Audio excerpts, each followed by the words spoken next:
Ready? 1, 2, 3. 1, 2, 3. 1, 2, 3. 1, 2, 3. 1, 2, 3. 1, 2, 3. 1, 2, and stop. Okay? Hands up. Reach down. 1, 2, 3. To your right, to your left, center. Inhale, exhale. Hands up. Reach down. 1, 2, 3. To your right, to your left, center. Inhale, exhale. Okay, one more time. Hands up. Reach down. 1, 2, 3. To your right, 2, 3. To your left, 2, 3. Center. Inhale, exhale.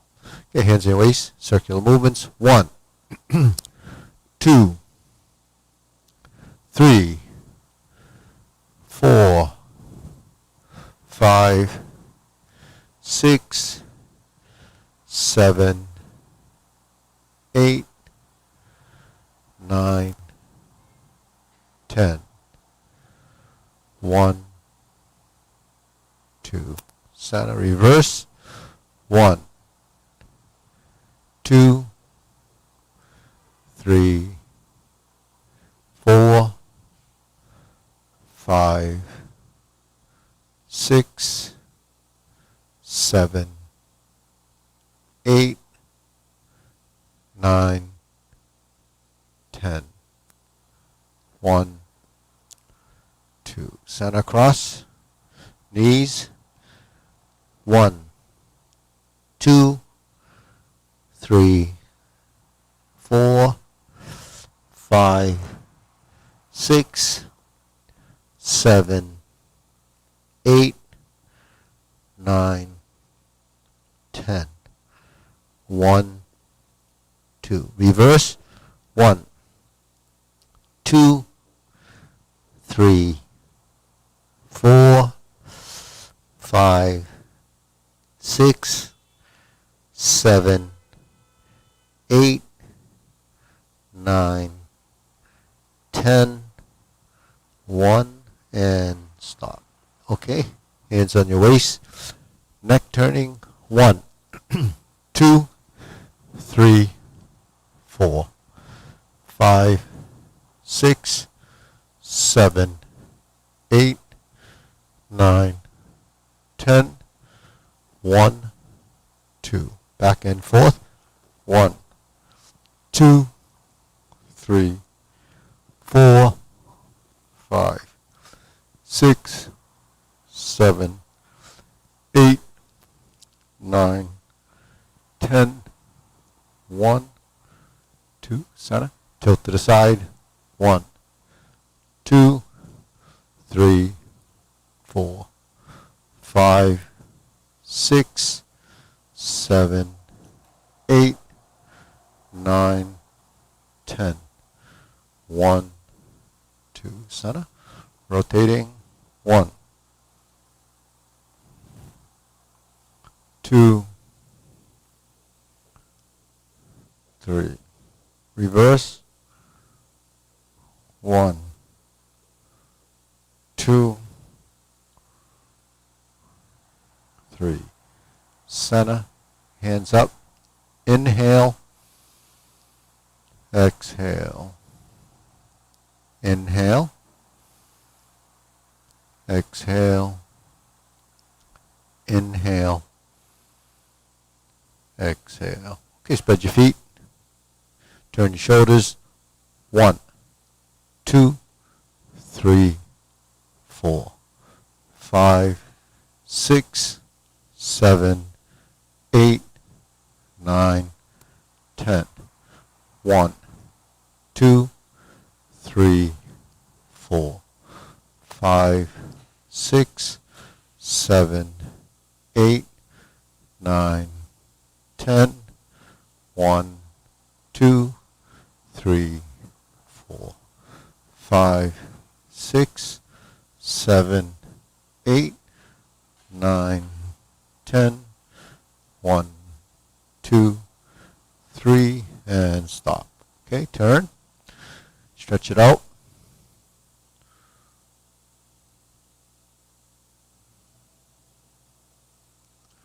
Switch.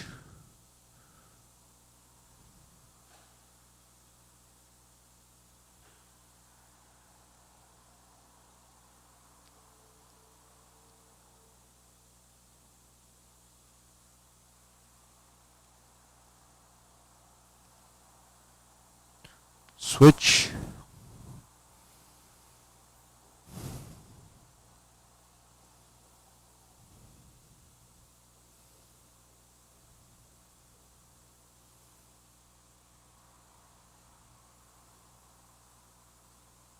Switch.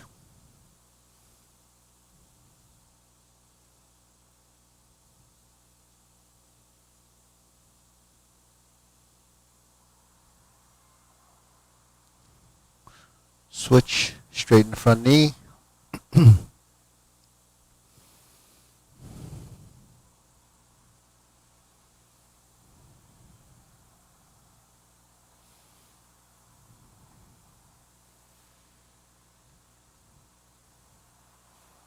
Switch.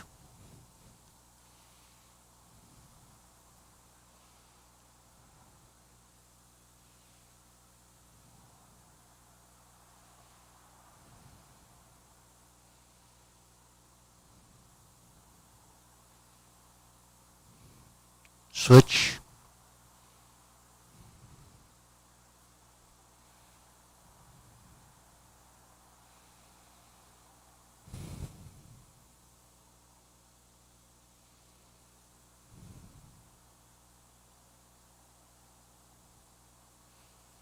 Switch.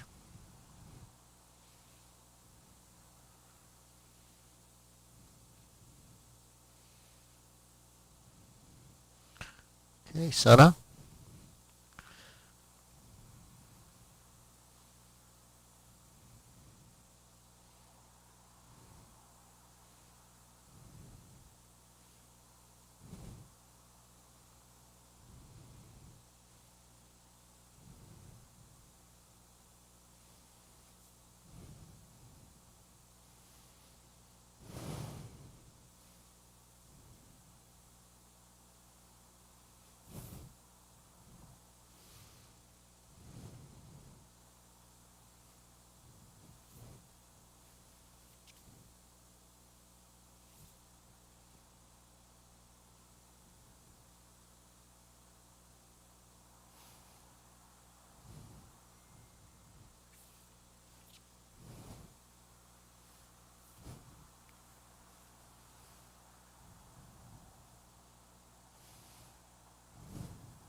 Okay, we'll shake it out.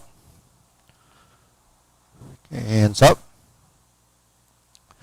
Pull in, inhale, exhale. Inhale,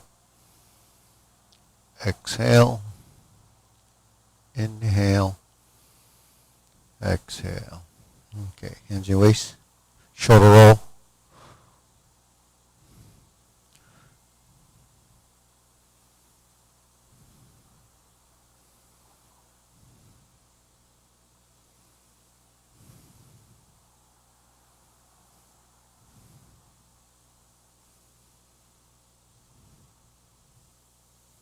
Reverse.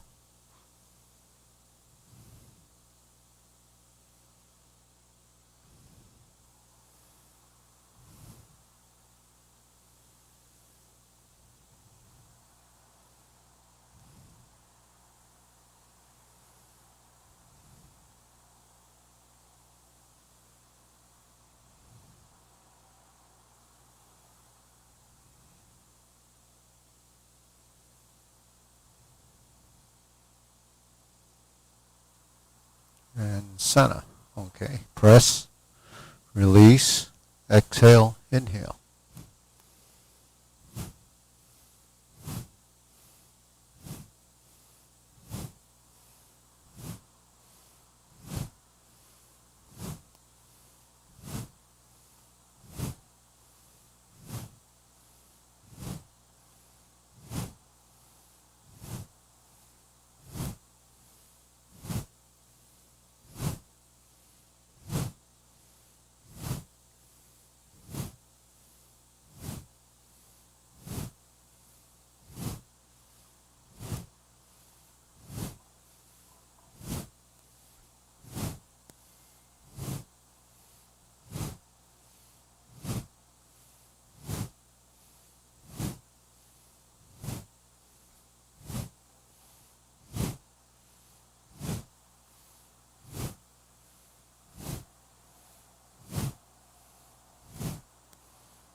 And stop.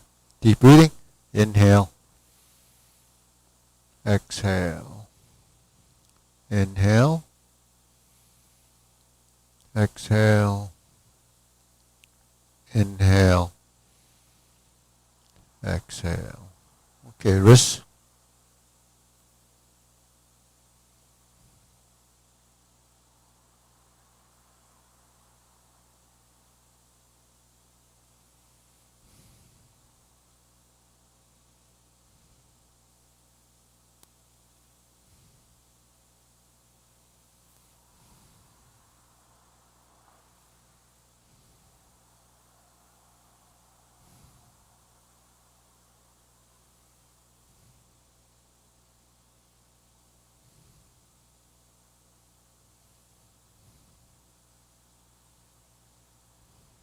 Reverse.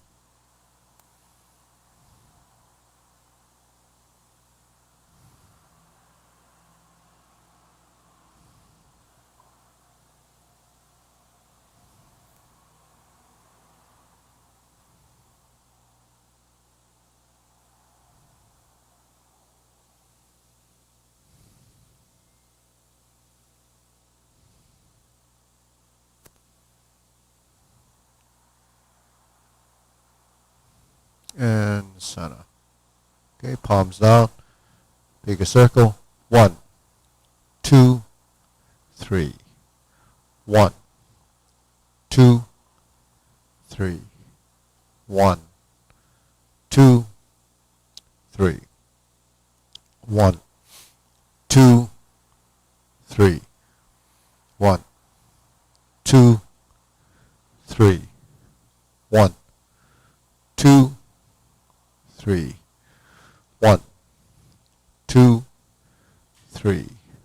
1, 2, and stop. Okay, shake it out.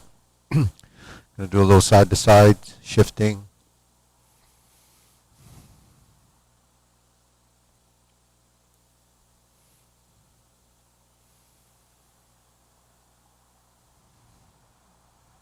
and Sana. Everybody lift up. 2, 3, 4, 5, 6, 7, 8, 9, and 10. Okay, switch. Okay, we're going to set up the insert needle.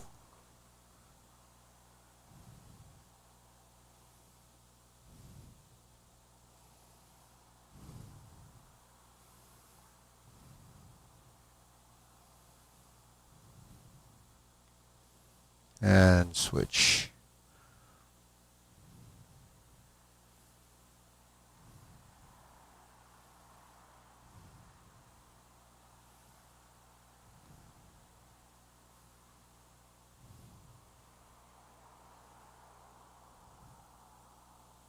And center. Okay. Center line.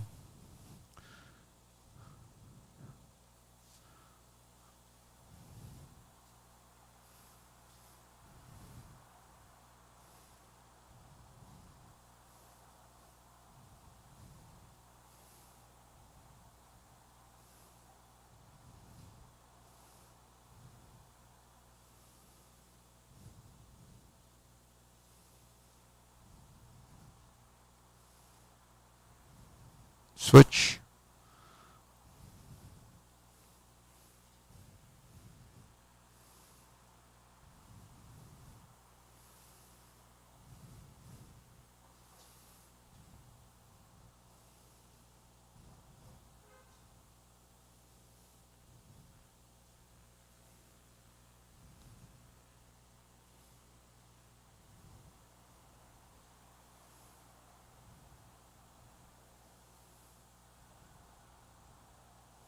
And center. Okay, we're going to go side to sides.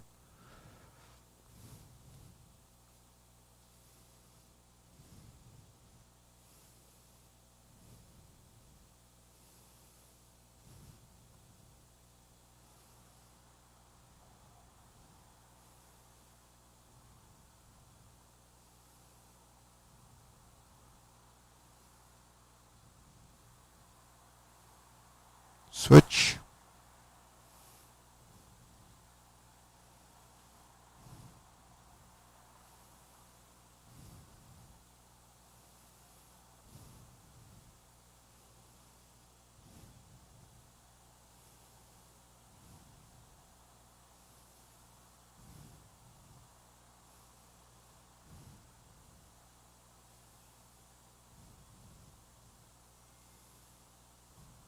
And center. Okay, shake it out. Hands up, deep breathing. Inhale. Exhale. Inhale. Exhale. Inhale. Exhale. Okay, so grilling.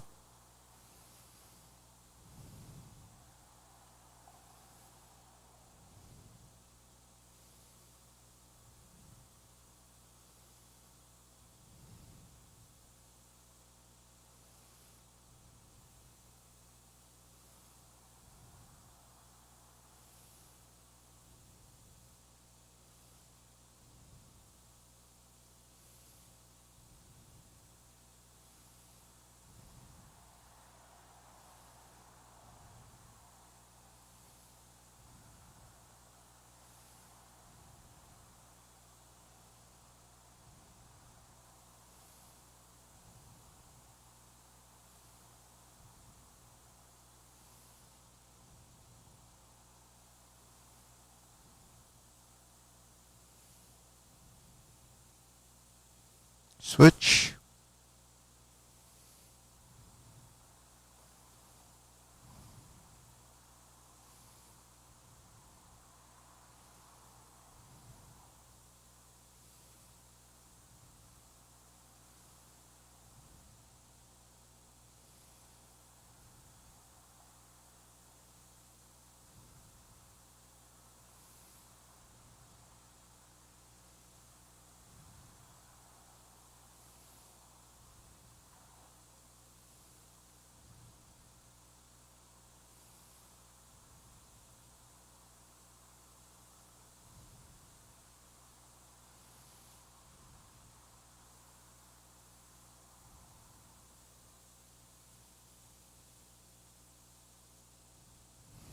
Okay, center. Cross, open and close.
And center. Okay, circular movements.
Okay, lower hoop.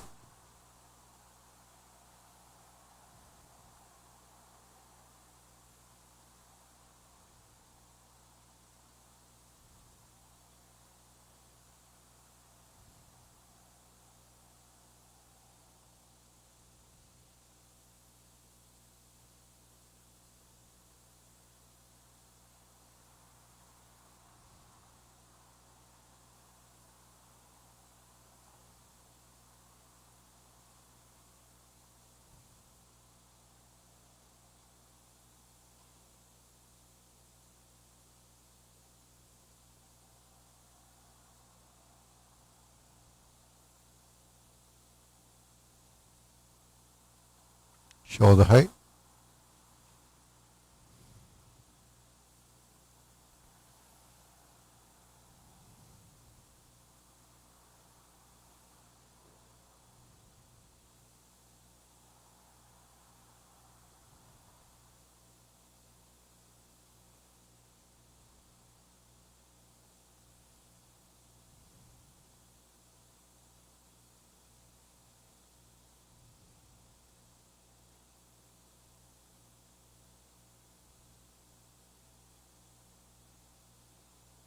Elbows down.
Palms down.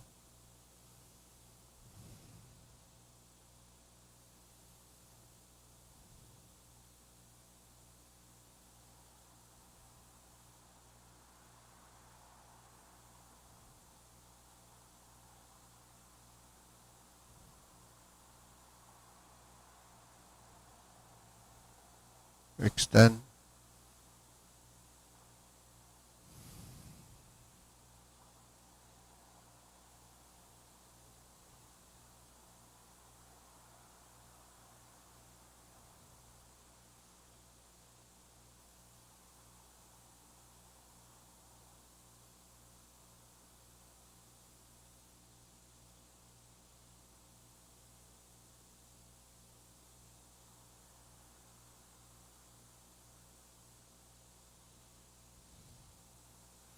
Okay, deep breathing. Inhale. Exhale. Inhale. Exhale.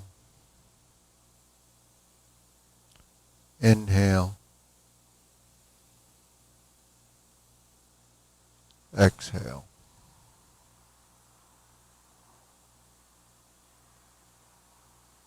Okay. Diagonal flying.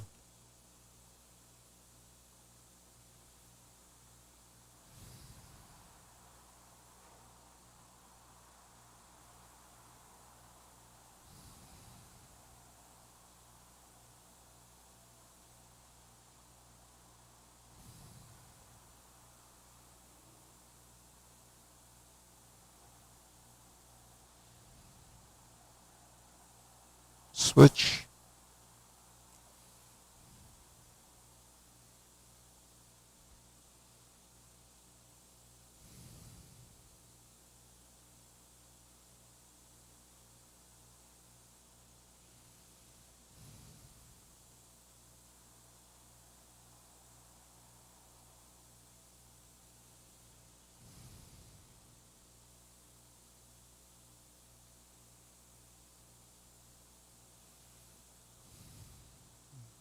Okay, Sana. Cloud hands.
And then down. Lift up. Carry target to the mountain.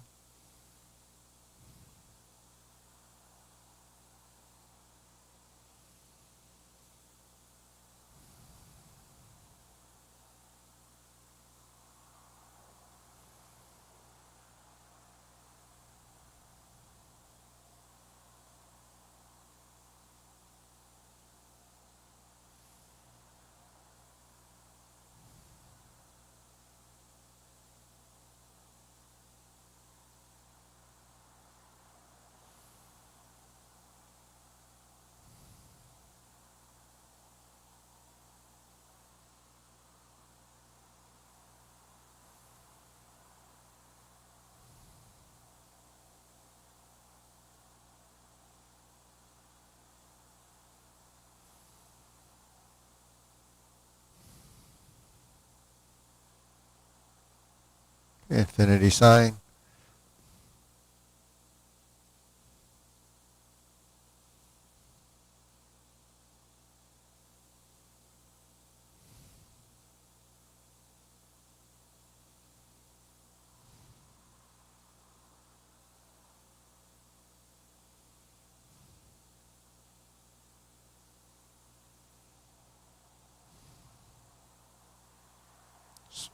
Form the fist.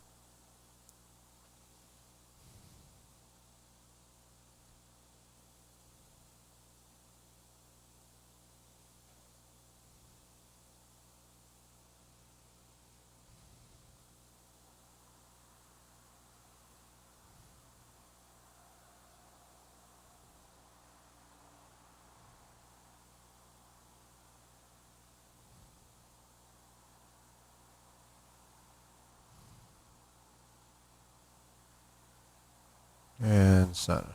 Okay, palms together. Strum the lute.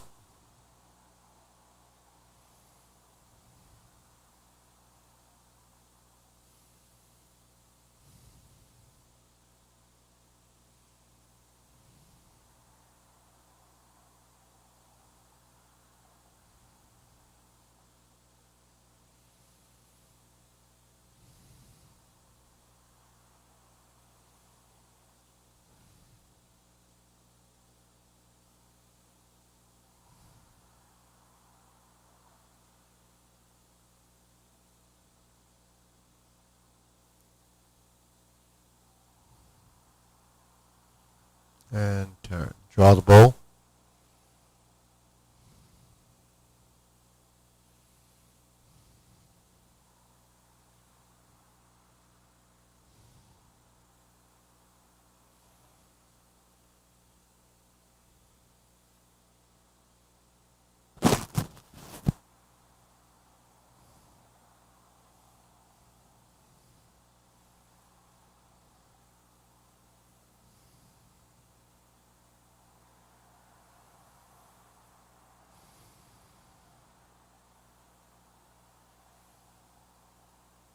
Okay, fan to the back.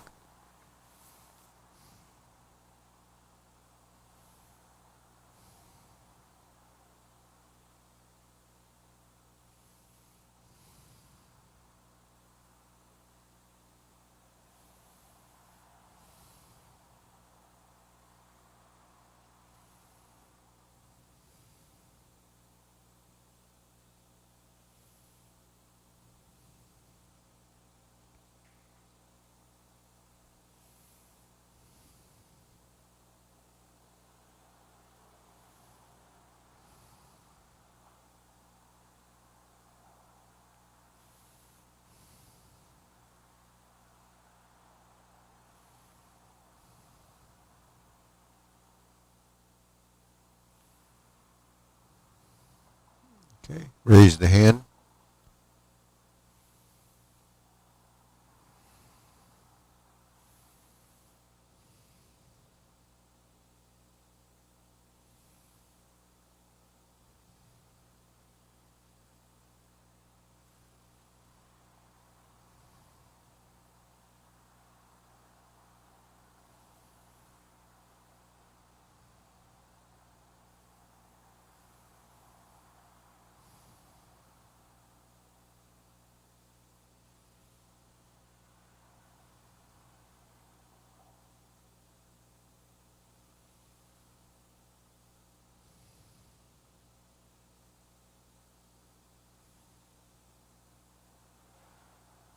And down.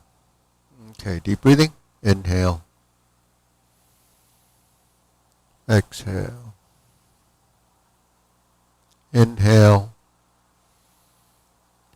Exhale. Inhale. Exhale. Okay, good. So it's been a few weeks, huh, Seth? Yeah. Yeah. Everything okay? Yes. Yeah. So go to short form. All right, we'll go into that and go to. Ready? Preparation.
Deep breathing. Inhale. Exhale. Inhale. Exhale. Inhale. Exhale. Okay, good. Run through the long form. Good. Ready? Feet parallel. Okay. Opening.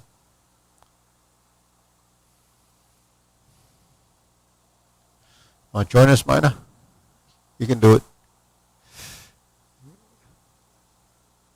Oh yeah? We don't know who though, right?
Okay, deep breathing.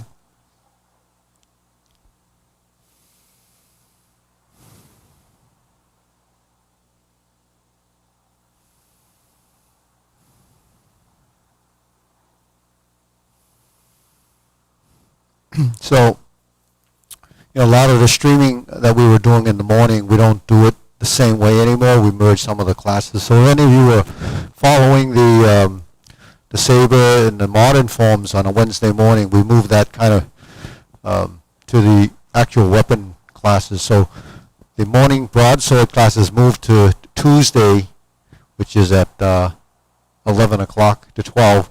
So we're going to merge that. And if you're following that, then we'll do maybe 15 or 20 minutes, maybe half hour of a tutorial on the broadsword on, in this room. So I call it a breakout. So the weapons class will happen in the other room, and then I'll break out and work on a piece of the form or run through it slowly with whoever's following. There's a couple of people that are actually doing it, and those are actually students that have been paying membership but not coming. And so I wanted to accommodate them a little more than just for having them watch videos. So that's what YouTube membership is. But if you're a member in the sort of the brick and mortar place and you're not actually coming, you're going to have access to the Vimeo videos, which will be filmed the same way. But because it's a Vimeo and we have access to that, you won't be paying extra for that as a YouTube member, but you'll have the same content. A member will actually just be an outside person who wants to do that. But if you're not actually, interested in becoming a member because you didn't want to do anything like that, then you could just follow the general videos that are going on. A lot of those are still live, happening during a class. So that's really following along. If you're already a student and you want to just follow the class at home because you didn't have time to come in or there's a conflict, you can always follow that. All of those videos will still be archived, just that this new format with the members and not the Patreon, but the Vimeo. I'm going to try to tie that together with a Zoom session timed around the same time. And we've been working on that to see if we can get the audio to work together. And there we can actually have a little bit of interaction and work on things that maybe you have questions about. So this half hour is actually really geared to sort of answering some questions, talk a little bit about theory, maybe some experience that you've had. And there's always new stuff that comes up, and I try to bring it out and tie it into the relevance of what we do. Because a lot of times when you do Tai Chi, you just do it as a sort of a physical exercise, even though I call it, more of a mind-body exercise, that it's developing motor skill, integration of body. All these concepts that I talk about is really a more advanced skill level and control of your movements. And integrating the body is something I think is pretty important.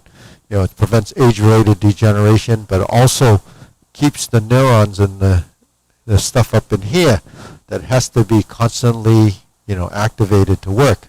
So when we're doing these forms, first line is learn the sequence. Second line is try to understand, what has gone into subconscious.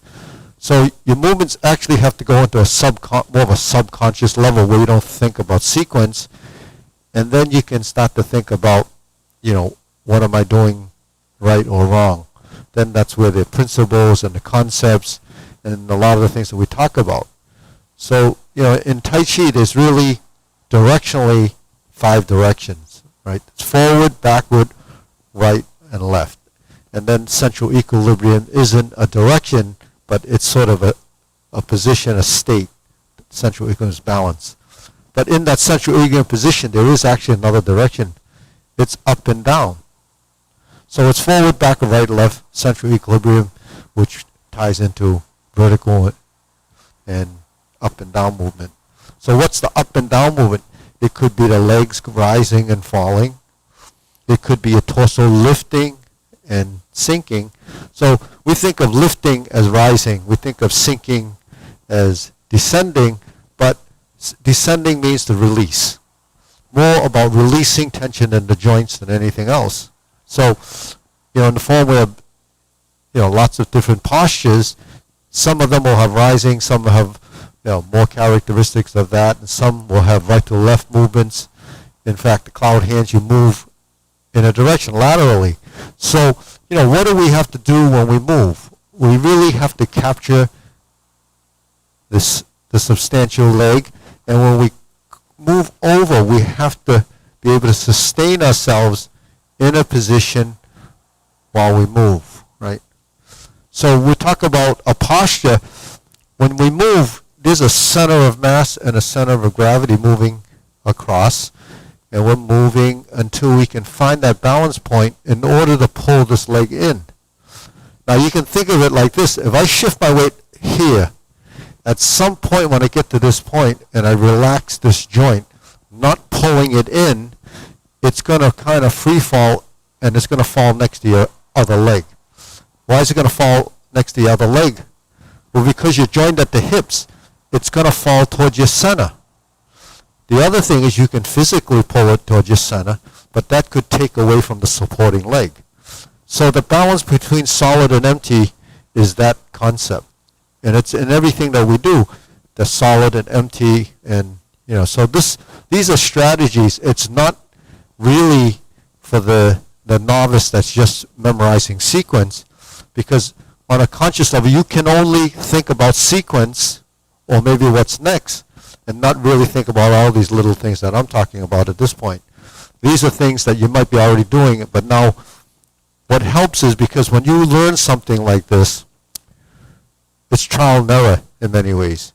So during the trial and error phase, you sort of go through this journey of discovery.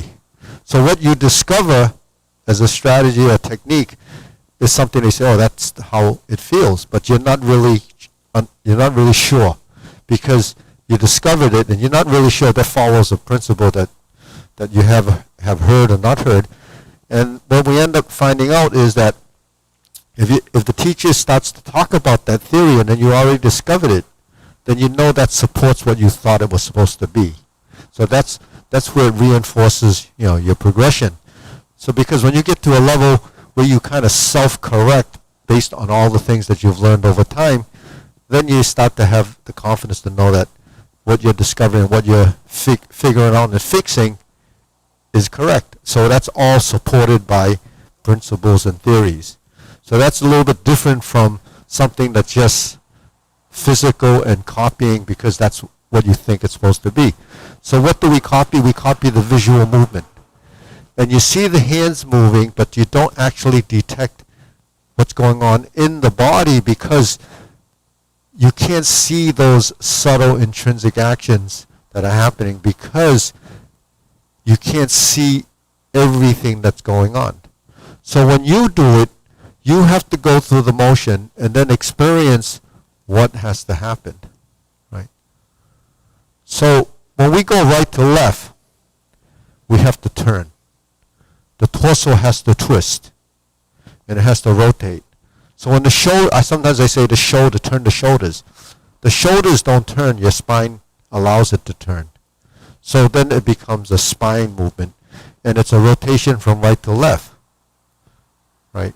So when you're moving from right to left, movements that are compatible with direction has to tie into where that movement goes. Okay, so everything is moving right and left, and they kind of work hand in hand. You move right, then you move left, then you move right. Sometimes you move right, or sometimes you move to the left, and next thing you know, we're moving to the right, and then we move back to the left. So it's a constant balance between the two directions. But we can't just go like this, and like this, and like this, because then it becomes only one-dimensional, and it becomes too physical. So to help eliminate some of the physical side of the movement, you have to not use the arms as much, use your torso more. And if you're using your waist and your torso, then your legs are much more involved. So when we're here, and I step out, I haven't really transferred any weight yet, and I haven't even moved my arms. But I start to shift. When I start to shift, I relax my shoulders. Now when I get to this point, I have a relaxed elbow and I'm supported here. And this is just kind of in a sustained position. And then we touch down. Now when we touch down, we're in this corner because we turn to the right and we start to shift. So when the hands go down, they have this exchange. This is relaxing. This is sinking and rising, and the legs are going down slightly, and the body starts to turn. But when this goes down, the body starts to go up. And then when the body starts to go down, that allows you to turn, get to this corner. When you touch down, then they start to go up. Now when you touch down and this starts to go up, you're also sinking in the legs so that your foot becomes insubstantial on the right side, so you start to pivot. And then you get to this corner and the same thing applies. So when you sink the elbow and you relax the knees, the relationship starts to build. Then when you turn the body, sink the elbow and relax the shoulder, because you sink your knee, you have to relax your hips. Because you're relaxing your hips and you're sinking your knee, then your ankles have to give way to the toe-heel relationship. So you're always, the cycling of this action goes from the toe to the top of your head, and it alternates between the two sides. So the toe-heel relationship becomes, a whole nother level of, as an idea. So what is that level of idea? It becomes part of the proprioception, sensitivity, right? Because now you have to feel your movement. Not using strength is something that is not totally understood in the body, because the body doesn't know, how much strength, right? So you're always struggling with, is there strength or no strength? And it should be the appropriate strength, but what's appropriate strength? You can't say it's 1% or 2%. You can't really gauge it like that. Even when we say 50-50, that's kind of, you can figure that out sort of, because when you're 50-50, you can't move either foot. How much do you need to move until you become insubstantial? And how much do you move? So between 50-50, 0, and 100 are probably the only weight shifts that you can actually feel and know. In between that is transitional, right? Then what I mean by 0 and 100 is that when I'm here, we say maybe it's a 20-80 or 70-30. So that's just an approximation. But if I take all my weight off of this foot, it becomes 0, 100, right? This is 0, this is 100. And then when I go forward, in order for me to actually step through, I have to shift and then shift again until you're in the 0, 100 position. So the 70-30 is not as accurate as 0 and 100. Because 0 and 100 is what we go through. So in the Wu Style Tai Chi, we'll actually go to 0 and then 100. And then it goes like that, and you touch down. So during the phase of touchdown and then the shifting of the body weight where it's transferring, it's sort of emptying like an hourglass. It's sort of sifting through, and that would be your weight transferring gradually. If you go like this and then you move and then you do this, then that's actually, I call it back in the day, is kind of dumping your weight on there. That's actually a fault. You should not be stepping and touching down heavily. You should be touching down and feeling ground, and then that's how you develop the lightness and the sensitivity in the legs. So to develop sensitivity in the legs, it's a lot harder to develop than in the arms. It's hard enough to develop lightness in the arms. How do you develop lightness in the legs? So lightness in the legs is really sort of agility and a relationship to the two sides, right? Okay, then we go, like this morning, we actually talked, I don't know if anybody watched the videos this morning. Anybody watched that? We spent a bit of time on, the divert and block, because we've been working the postures. So in this position, we actually have right and left, right? And that's your infinity sign. So when we do the drill, it's going out 1, 2, 3, and 4. So we see the movement as an infinity sign, as a figure 8 on its side. But when we start to do the movement in the form, we only pick up on one side as a diverting block. So when we're in a vertical position after strum the lute, we close the door, we form the fist, and we enter sort of this neutral position before we make a fist. So that's an on-guard position. In the on-guard position, your torso's in the oblique position, and when we turn the shoulders, the punch comes out. Okay. So we have to integrate the right and left sides. The right and left has to be tied to your torso. So if I'm turning like this and I'm turning like this, I can't just let my hand go out. I have to have this hand compensate as an equal opposite reaction. Now if you make it a physical thing, then it becomes, that's your arm. If you make it into an intrinsic motion, then when the hand goes out and you sink your elbow, and then I open my elbow position as I draw back, then you have a relationship. You're tying it together. So these joints actually fold and unfold. So these are called hinge joints, right? Just like a hinge on a door. So what does a hinge do? A hinge folds, it closes. So when we're doing movements and we're sinking, it creates folding. So because I sink and this begins to fold, that starts to close. That's what a hinge does. When the two sort of wings of the hinge folds, it comes together. So if I go like this and I go like this, then that's a physical thing. If I sink my elbow, then it starts to come back. So if I'm in this position and I start to punch, all I do is have to relax my elbow, and your hand and arm will exchange the motion. And now it becomes an intrinsic motion. It's tied together as a relationship. One is active, one is passive, and you didn't use any excessive force. So that's the theory behind what we should be doing as a concept. You can discover that if you do it long enough by watching. Because when we watch something, 80% of that information is coming through your eyes, and it's perception. If you don't know the idea of sinking and rising and falling and folding and all this, you have no idea how you create that motion.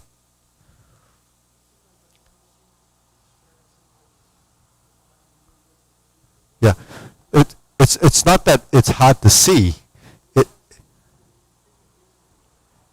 So it's not the seeing, it's the perception. So the perception is the understanding. So as each person sees it, they interpret it differently. They see it coming back, but how do you get it back? Now, if I go like this, that's coming back, and I go like this. So this is actually a movement too. That's the same idea. But because we're doing it in Tai Chi, we have to follow this principle. And principles are hard to define and understand until you can understand it based on the level of understanding. You guys are instructors, and you've been doing this a long time, so as soon as I talk about it, you know.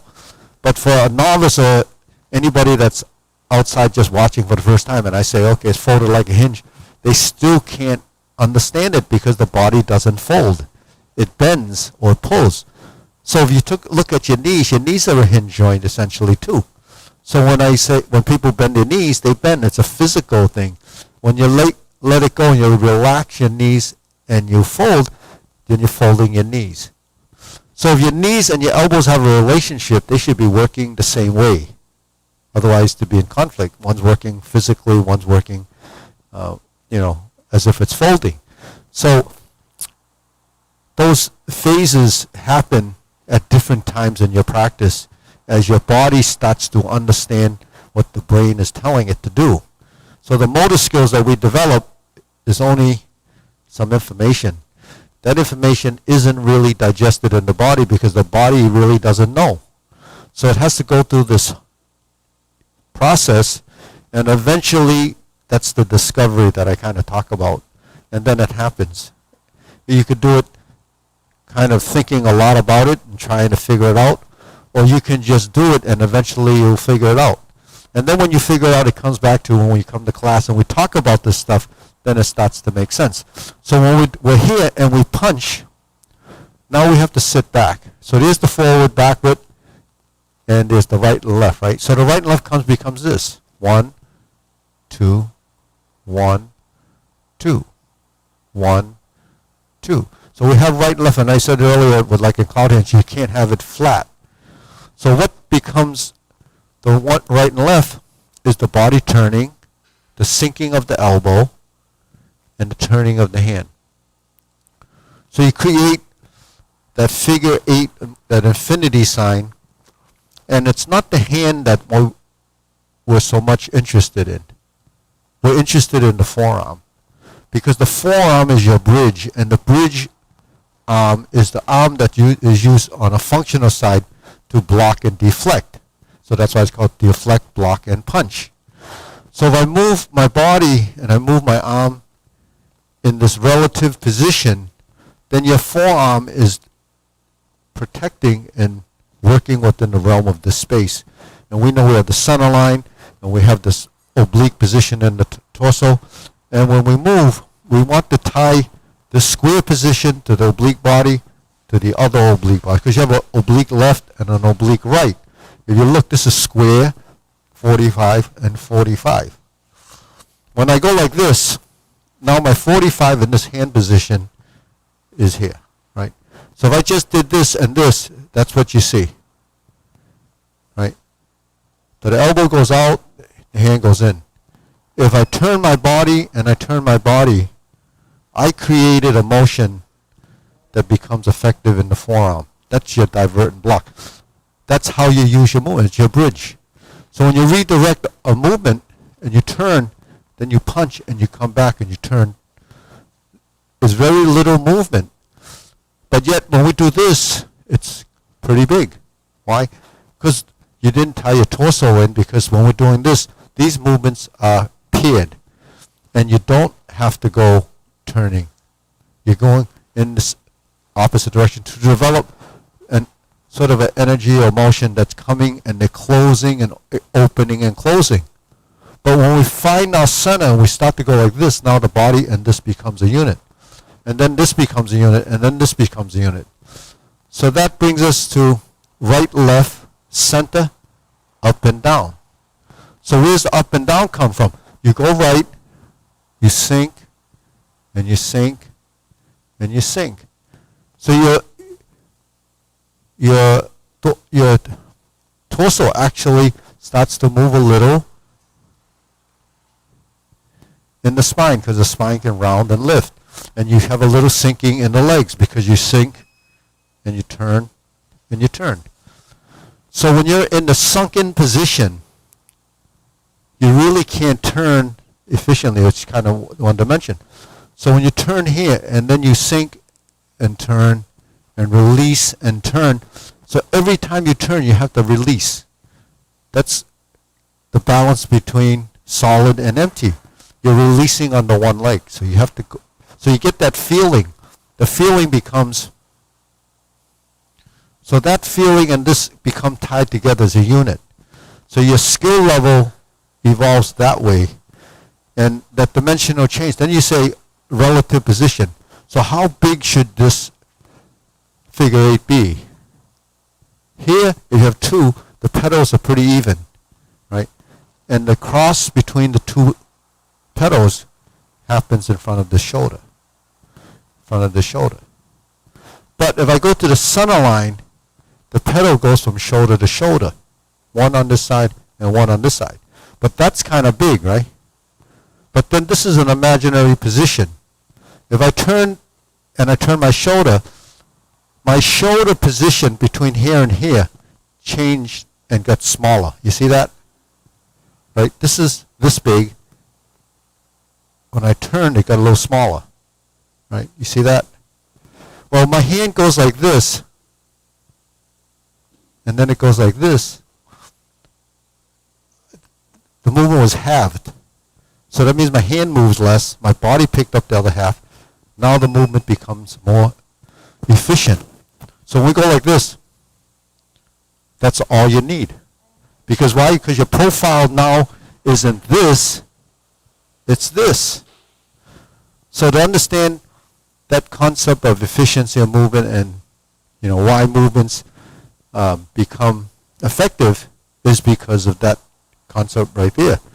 So because we're moving less, it appears distance-wise you're moving shorter. So it becomes faster. So if you're moving less, you're moving faster because you're doing the same, creating the same amount of, deflection with very little action in the arm. Because if you did this, it's going to be slower because you carried this way over here. But if it only had to do this, then you have to be much more efficient. So the efficiency and effectiveness of movements in Tai Chi as self-defense has to be tied at a level where your body is actually integrated. Otherwise, it doesn't really work. So that's really defining skill levels in what we're learning. And as you progress, there's a lot of benefit to that. Now, what are the benefits? The benefit is integration of body, improved circulation, using your joints effectively, naturally, the way they're kind of designed to be moving. You're moving the whole body. And recently I've been talking about this article that Eric actually sent me, and it was more about, these neuro researchers saying that specifically this researcher said that he doesn't exercise or strengthen his core or his torso because there's no science that proves that I can relieve stress by doing that. So the whole idea was stress, and you should do something that involves some type of discipline like yoga, Pilates. They mentioned those two. They didn't mention Tai Chi because they probably don't know a lot about it. So then another researcher said so what they ended up finding out, to make a long story short, was that they discovered that actually when the torso, the axial parts of the body, is really wired to the adrenaline gland, where they didn't know that was like that before, that they thought all stress was more in this hierarchy of the brain, that you can control it and by just not thinking about it. But it's wired to your body, so your body's in these bad positions or you're depressed, it goes into these positions and it affects that. And then the fight or flight syndrome, what is fight or flight? It creates adrenaline and it makes your body feel like it's being attacked or whatever. But the thing is, it doesn't have to be attacked. When you're being assaulted by stress, whatever it could be, your body starts to respond, and tension is one of the responses that you get. When you're in a fight or flight situation, first thing is cover your head, tortoise movement, bury yourself in a corner, and hopefully you survive it. That's what it is, right? So that's how we look at it in the big picture, but actually stress really does a lot of damage in other ways. So if you move your body, especially this area, and I talk a lot about the torso movement, that's really more advanced because the average person can't move that part of the body because they don't have control.